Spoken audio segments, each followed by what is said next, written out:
kesempatan saat ini, saya akan menjelaskan materi ke-12 tentang hukum. Pada materi ini, ada beberapa poin penting yang harus kita bahas, yaitu yang pertama, pengertian hukum. Hukum adalah berkaitan dengan hak dan kewajiban manusia. Manusia yang hidup menurut hukum adalah manusia yang menyadari akan haknya dan apa kewajibannya dalam kehidupannya. Poin yang kedua adalah tujuan hukum. Tujuan hukum yang pertama adalah melindungi seluruh manusia, memajukan kesejahteraan umum, mencerdaskan kehidupan bangsa, juga menertibkan kehidupan atau mengatur roda jalannya kehidupan manusia. Fungsi hukum dalam kehidupan manusia. Yang pertama, hukum berfungsi sebagai pelindung kepentingan manusia agar kepentingannya terlindung, maka hukum dilaksanakan atau dilakukan secara nyata. Yang kedua, hukum juga berfungsi sebagai mengatur pergaulan hidup secara damai, atau dengan kata lain, hukum menghendaki perdamaian.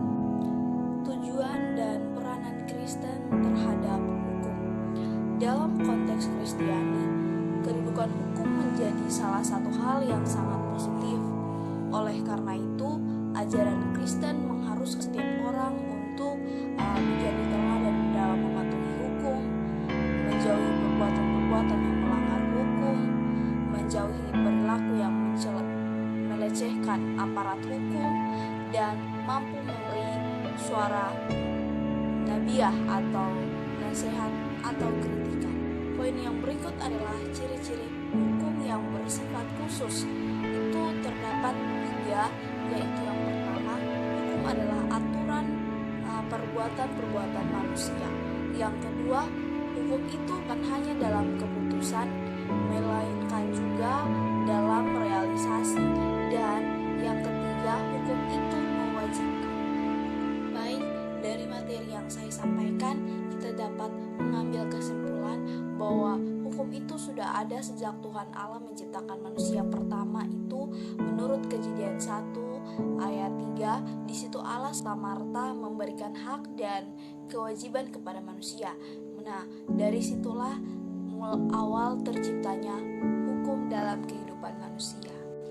Dan hukum adalah peraturan yang berupa norma dan sanksi yang dibuat untuk mengatur tingkah laku manusia, menjaga ketertiban, keadilan, dan mencegah terjadinya kekacauan.